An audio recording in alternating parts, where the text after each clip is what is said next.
Ambassador Lee Hanna walked through the massive crystal corridors of the Galactic Council Station.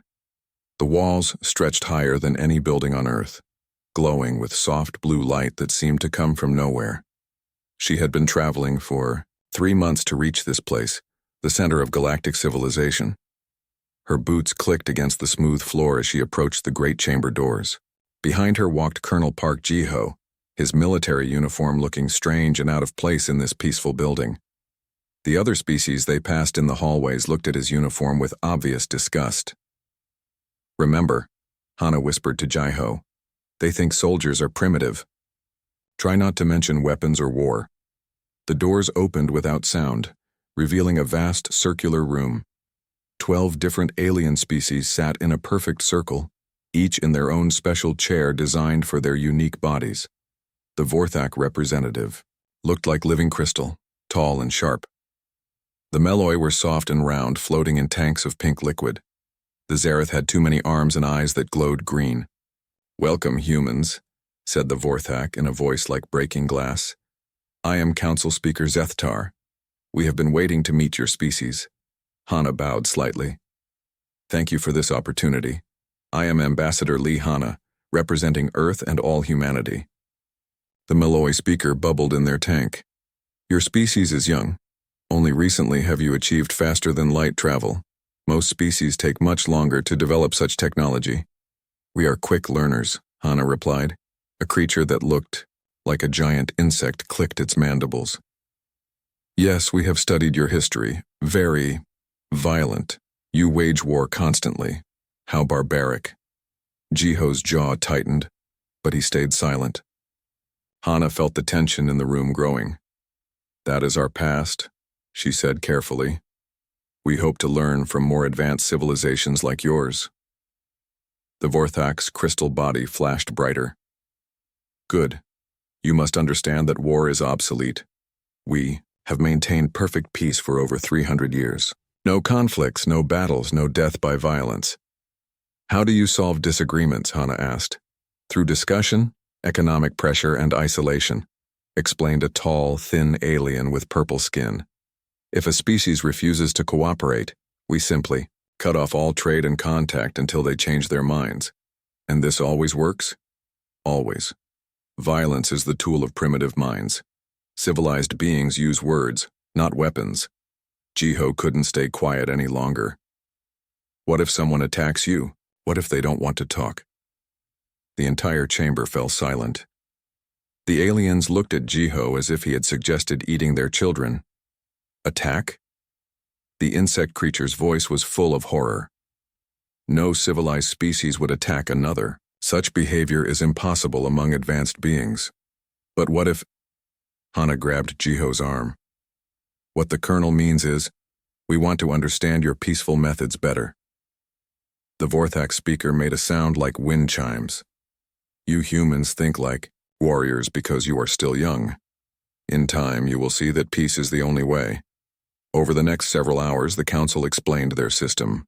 Every major decision required discussion from all 12 species. Nothing happened quickly. Committees formed other committees. Debates could last for months over simple issues. "We would like to offer Earth membership in the Galactic Council," announced the Meloi. "But there are conditions." Hanna leaned forward. "What conditions?" "You must abandon your military forces. No weapons, no armies, no warships. Peace requires complete commitment."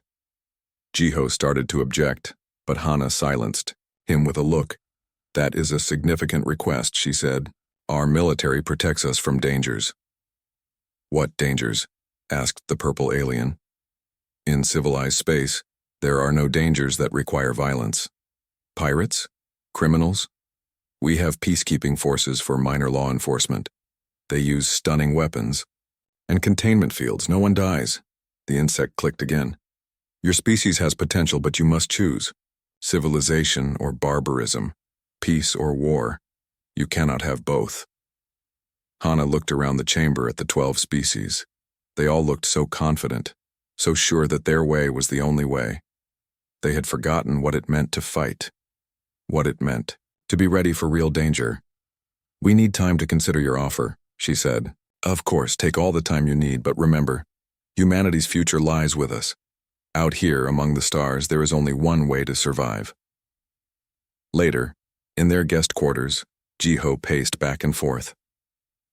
They want us to give up everything. That makes us human. Maybe they're right, Hana said quietly. Maybe war really is obsolete. Or maybe they've been lucky for 300 years and they've forgotten that luck doesn't last forever. Hana stared out the window at the peaceful space around the station. Ships moved slowly and carefully, following strict traffic patterns. Everything was orderly, controlled, safe. But something about it felt wrong. It felt too easy, too perfect. What? Do we tell Earth? Jiho asked.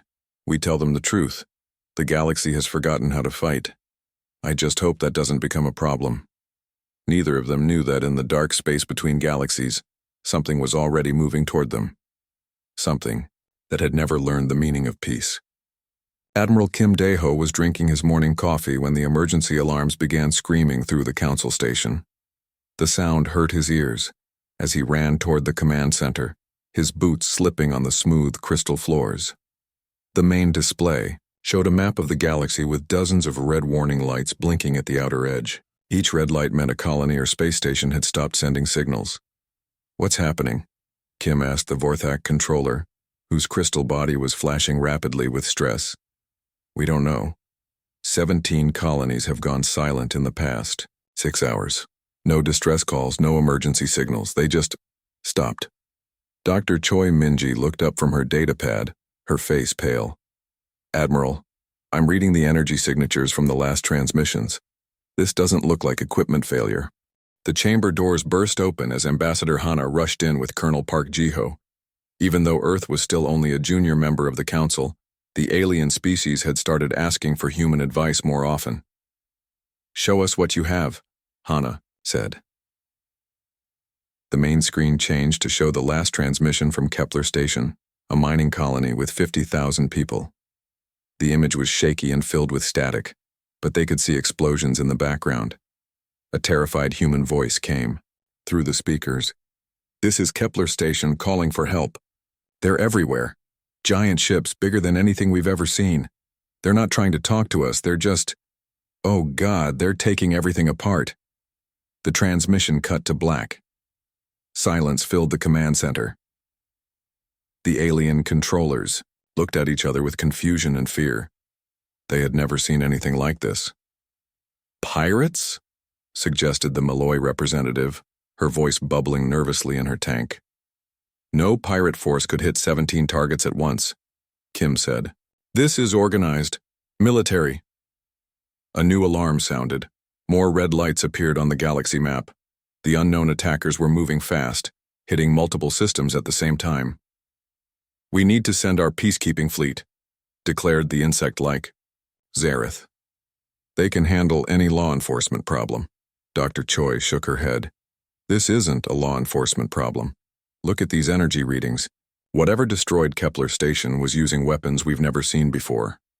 Another transmission came through, this time from a Vorthak crystal city floating in space. The image showed massive black ships shaped like geometric nightmares. They moved with purpose, firing beams of energy that cut through buildings like paper. They're not trying to conquer us, the Vorthak survivor gasped before the signal died. They're harvesting us, taking everything. Metal, people, even the air. Nothing is left behind. The council members began talking all at once, their different languages mixing into chaos. Some wanted to form a committee to study the problem. Others suggested trying to communicate with the attackers. We should send diplomats, said the Purple Altarian. Every conflict can be solved through negotiation. How do you negotiate with something that doesn't answer your calls? Jiho asked angrily. How do you talk to something that just destroys everything it touches? Violence is never the answer, the Malloy insisted. We must find a peaceful solution. More colonies fell while they argued. The red lights on the galaxy map spread like a disease. Billions of people were dying, and the council was holding meetings. Kim studied the attack patterns on his personal datapad. They're systematic, he told Hana quietly. They hit the outer colonies first, then move inward. They're clearing a path straight toward the core worlds. How long before they reach Council space, she asked. At this rate? Maybe 3 weeks. A new transmission appeared on the main screen. This one came from a Zareth military patrol ship, one of the few armed vessels the peaceful galaxy maintained. The insect captain was clicking frantically. We engaged the enemy fleet near Delta 7. Our weapons had no effect. I repeat, our peacekeeping weapons did nothing to them. They destroyed our ship in seconds. These are not criminals or pirates. This is war. The transmission ended in static and fire. The word war hung in the air like poison. The alien species had not heard that word used seriously in 300 years. They had forgotten what it meant. Dr. Choi continued analyzing the data from the destroyed ships and colonies. Admiral, she said urgently, I think I know what we're dealing with. These attackers aren't organic, they're machines, artificial intelligence. Robots? Kim asked. More than that. They're converting everything they capture into raw materials to build more ships, more weapons. They're not trying to conquer the galaxy. They're trying to consume it. The council chamber erupted in panic. The 12 species had never faced anything like this.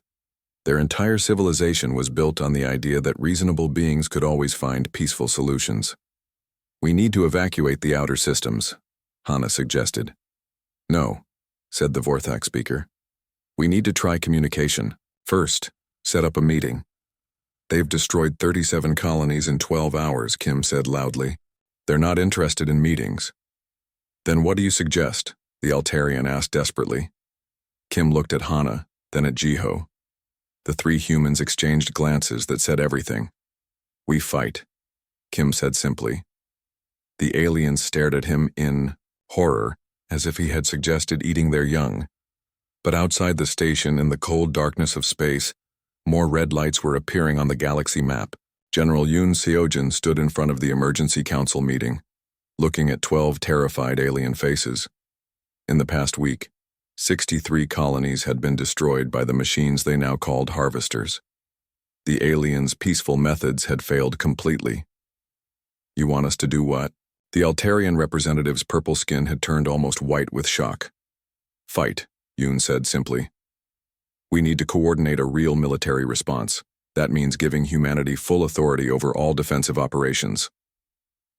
The Vorthak speaker's crystal body flashed angry red. This goes against everything we believe. We cannot simply abandon 3 centuries of peace. Your peace is already broken, Ambassador Hana said from beside the general. The harvesters don't care about your beliefs. They only understand force. Dr. Choi Minji activated the main display, showing the latest battle reports. 74. More ships were destroyed trying to peacefully communicate with the enemy. They don't respond to any signals, they just attack. The Malloy bubbled nervously in her tank. But surely there must be another way. Violence creates more violence. Sometimes violence is the only thing that stops violence, said Captain Han Junho, stepping forward. His uniform was different from the others, battle-worn and practical, not ceremonial. The insect-like Zareth clicked his mandibles frantically. We have never given complete military control to another species. How do we know you won't conquer us after defeating the harvesters? Colonel. Park Ji-ho laughed, but there was no humor in it. If we don't defeat the harvesters, there won't be anyone left to conquer. The debate continued for hours while more worlds died. Finally, the Vorthak speaker made the decision that would change everything. We agree to your terms, humans. But only because we have no choice. Within days, Captain Han found himself commanding the strangest military unit in galactic history. His ship, the Soul's Pride, was surrounded by alien vessels that had been hastily converted from civilian transports into warships. This is insane, muttered his Altarian second-in-command, Lieutenant Veltar. The purple alien had never held a weapon in his life until 3 days ago. You'll get used to it, Han said, checking the weapon systems they had installed on the Tew, former passenger ship. War is about adapting quickly. Their first mission was to rescue survivors from the Centauri system before the harvesters arrived, but Han had different plans. We're not running, he announced to his mixed crew of humans. And aliens. We're going to hit them first. That's suicide, protested the Zareth weapons officer. Their ships are 10 times larger than ours. Size doesn't matter if you fight smart, Han explained. We use the asteroid field near Centauri Prime, hide, among the rocks, wait for them to get close, then hit their engines and run. The aliens looked at him like he was crazy. In their peaceful society, direct confrontation was the only type of conflict they understood. The idea of hiding and ambushing seemed cowardly. This is not honorable combat, complained Veltar. Honor doesn't keep you alive, Han replied. Dead heroes don't save planets. The Harvester fleet arrived exactly when Dr. Choi's calculations predicted. 3 massive black ships moved through space like geometric nightmares, their surfaces covered in weapons and harvesting equipment. Han's small fleet waited in the asteroid field, their ships powered down to avoid detection. The aliens were terrified, but they trusted their human commander. Wait for it, Han whispered into his comm unit. Let them get close to the mining station. The Harvesters began their usual process, sending out smaller ships to strip the space station apart piece by piece. They had done this so many times that they followed the same pattern everywhere. Now, Han ordered. The hidden fleet erupted from the asteroids like angry wasps. Human-designed weapons, hastily installed on alien ships, fired at the Harvester engines. The surprise attack caught the machines completely off guard. 2 of the smaller Harvester ships exploded immediately. The third began to turn toward the attackers, but Han was already ordering the retreat. Run! Get back to the asteroids. The alien crews wanted to stay and fight, but they obeyed their human commander. The fleet disappeared back into the rock field before the main Harvester ships could respond. We destroyed 2 enemy vessels without losing anyone, Veltar said in amazement. I have never seen such tactics. That's just the beginning, Han said. Now we wait for them to come looking for us. The Harvesters, programmed to respond to threats, sent ships into the asteroid field. But Han's crews were ready. They had placed explosive charges on key asteroids, turning the rocks into weapons. When the enemy ships entered the field, Han triggered the charges.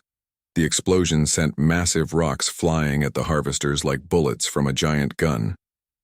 Impossible, whispered the Zareth officer as they watched 3 more enemy ships get crushed by flying asteroids. Humans don't fight fair, Han said with a grim smile. We fight to win. The remaining Harvester ships retreated, the first time anyone had seen them run from a battle.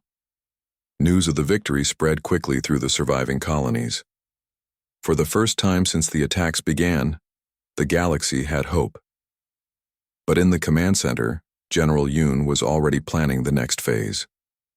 The aliens were learning to fight, but they still thought like peaceful beings. The real war was just beginning. Major Song Hyejin stared at the holographic map showing the entire galaxy. Red zones marked Harvester territory, which had grown larger every day despite their recent victories. The aliens had learned to fight, but the enemy was learning too. They're adapting to our ambush tactics, she reported to General Yoon Seojin. The Harvesters are sending scout drones ahead now. Our surprise attacks aren't working anymore. Dr. Choi Minji looked up from her computer terminal, her eyes red from lack of sleep. I think I found something. The Harvesters share information instantly through their network. If we could get a virus into their system. A computer virus? Asked Ambassador Hana. Can that work on alien machines? I've been studying the wreckage from our battles. Their programming language is mathematical, not organic. I can write something that will confuse their coordination systems. Commander Lim Tae-hyun, who had just returned from a successful raid, shook his head. Even if the virus works, how do we get it into their main network? We'd have to physically connect to one of their command ships. That's a suicide mission, said Colonel Park Ji-ho. Their command ships are surrounded by hundreds of smaller vessels. Song Hyejin studied the tactical display. The Harvesters had learned from human guerrilla tactics and were now using similar methods themselves. They sent small groups to attack supply lines while their main fleet stayed protected. We need to think bigger, she said. Hit them where they don't expect it. General Yoon activated a new display showing intercepted Harvester communications. The signals were mostly mathematical codes, but patterns were visible. Dr. Choi, how long would you need to prepare the virus? 3 days, maybe 4, but general. Deploying it means getting close enough to physically connect to their central processing core. That's inside their biggest command ship. How close? Physical contact. Someone would need to board their ship and plug the virus directly into their main computer. The room fell silent. Everyone understood what that meant. The harvesters converted all organic matter they captured. Anyone who boarded their ship would not be coming back. I'll do it, Commander Lim said immediately. No, Hana interrupted. This decision affects the entire galaxy. I should go. You're both wrong, said Song Hyejin. We need someone who understands the technical aspects. I'll lead the mission. General. Hyun held up his hand. We'll decide who goes later. First, let's figure out how to get there. Over the next 2 days, they developed the most dangerous plan in military history. They would use captured harvester ships to disguise a small strike team. The team would approach the enemy command vessel pretending to be damaged harvesters, requesting repairs. Dr. Choi worked without stopping to finish the virus. It's designed to make them think they're receiving conflicting orders, she explained. Their ships will start attacking each other instead of us. How long will it take to spread through their network? Asked Lim. Once it's uploaded, maybe 10 minutes, but we need to stay connected that long for it to fully propagate. Song Hyejin felt her stomach tighten. 10 minutes on a harvester command ship was an eternity. The strike team consisted of 6 volunteers, 3 humans and 3 aliens who had learned human fighting methods. Commander Lim would pilot the captured harvester ship. Major Song would handle the technical aspects. Ambassador Hana insisted on going to represent the Galactic Alliance. This is insane, muttered Veltar, the Altarian who had become one of their best fighters. We're flying directly into the center of their fleet. Sometimes insane plans work because the enemy doesn't expect them, Song replied, checking her equipment one final time. The modified harvester ship approached the enemy fleet, broadcasting fake distress signals. Dr. Choi had programmed the messages based on captured communications, making them sound authentic.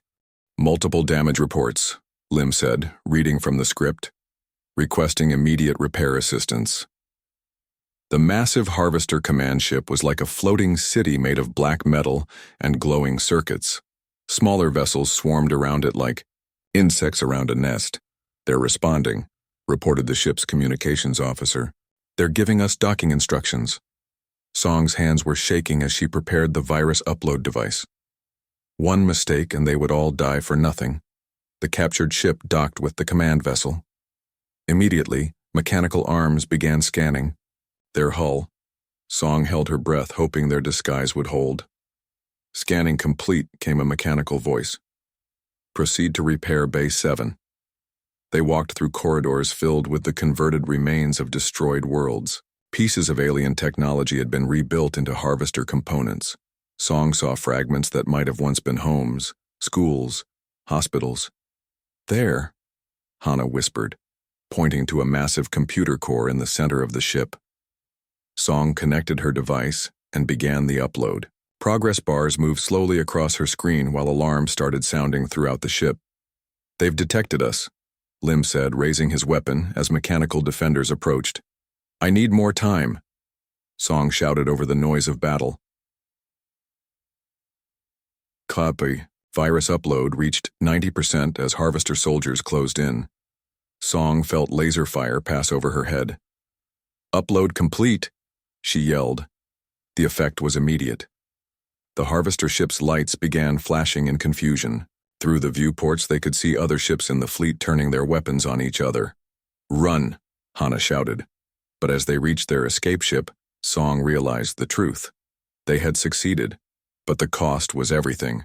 General Yoon Seojun stood in the rebuilt council chambers, staring at the memorial wall that now covered an entire side of the room. Thousands of names were carved into the crystal surface, glowing softly in the dim light. Major Song Hyejin's name was near the top, along with Ambassador Hana and Commander Lim Tae-hyun. The virus had worked perfectly. The harvester fleet had turned on itself, destroying their command structure in minutes. But the strike team never made it home. They died ensuring the galaxy's survival, and now everyone had to live with what that meant. The final harvester ships have been eliminated, reported Admiral Kim Dae-ho, entering the chamber with a data pad. Our combined fleets destroyed the last of them near the Vega system. The war was over, but victory felt hollow. The galaxy had learned to fight, and now they couldn't forget how. Council Speaker Zethtar's crystal body flickered with sadness. We have called this emergency session to discuss our future. The old ways are gone. We cannot pretend that peace alone will protect us. The 12 alien species sat in their circle, but everything was different now. Their ships carried weapons. Their young people trained in military academies. Their dreams were haunted by memories of battle. We must establish a permanent defense force, said the Malloy representative, her voice bubbling with reluctant acceptance. The galaxy needs protectors. Zareth clicked his mandibles nervously. But who will command this force? Who can we trust with such power? All eyes turned to General Yoon. The human had led them through the darkest time in galactic history. His strategies had saved billions of lives, but at a cost that still made the aliens uncomfortable. Humanity has proven their military expertise, admitted the Altarian speaker, his purple skin pale with exhaustion. But giving one species control over galactic defense, we don't want control, Yoon said quietly. We want partnership. The war taught us that no single species can handle everything alone. Dr. Choi Minji, now wearing an admiral's uniform, stepped forward. We propose a joint command structure, representatives from all species, trained in both diplomacy and warfare. Warfare, repeated the Vorthak speaker, the word still sounding strange in his crystalline voice. 6 months ago, we believed such concepts were primitive. Now we build weapons and train soldiers. Captain Han Junho, promoted to fleet commander after his successes against the harvesters, looked uncomfortable in his dress uniform. The weapons exist to prevent war, not to cause it. That's the difference. Is it? Asked the Malloy. Our children now play games about space battles. Our artists create sculptures of warships. How do we know we haven't become what we fought against? The question hung in the air like a poison cloud. The species that had lived in peace for 3 centuries now struggled with the knowledge that peace required the ability to make war. I visit the memorial every day, Yoon said softly. Song Hyejin was my student before she became my officer. She believed that good people must be ready to fight so that others don't have to. He walked to the memorial wall and touched Song's name. She didn't die because she loved war. She died because she loved peace enough to protect it. Over the following weeks, the Never Again protocols were drafted and signed. Every species contributed to the new Galactic Defense Force. The headquarters would be built at the site of the first harvester attack, a reminder of what happened when the galaxy was unprepared. Admiral Kim became the first Supreme Commander, but with strict limits on his authority. No single person or species could declare war. Military action required approval from at least 8 of the 12 Council species. We're walking a dangerous line, Colonel Park Ji-ho observed during one of the planning sessions. How do we stay ready for war without becoming warlike? By remembering what we're protecting, replied Dr. Choi. Every time we build a weapon, we also build a school. Every time we train a soldier, we also train a teacher. The new military academies taught both combat tactics and conflict resolution. Cadets learned to fight, but they also learned when not to fight. They studied the Harvester War as much for its diplomatic failures as its military victories. Years passed. The galaxy slowly healed from its wounds, but it never forgot the lessons of the war. Children grew up knowing that peace was not guaranteed, that it required constant vigilance and occasional sacrifice. In the memorial garden built around the council station, a simple stone monument bore the final words of Major Song Hyejin's last transmission. Peace was never an option when extinction was the alternative. We fight so others can choose not to. General Yoon, now an old man, often sat by that monument in the evenings. Young cadets from all 12 species would find him there, and he would tell them stories about the war and the people who died to End it, were they heroes? A young Vorthak cadet asked one evening. Yoon considered the question carefully. They were people who did what needed to be done. Heroes are what we call them afterward, because we don't want to admit that ordinary people sometimes have to make extraordinary sacrifices. The galaxy had learned that true strength came not from avoiding conflict, but from being prepared to face it when all other options failed. Peace was still the goal, but now they knew that peace without power was just another word for helplessness. The memorial wall continued to glow in the darkness, a reminder that freedom's price was eternal. Vigilance.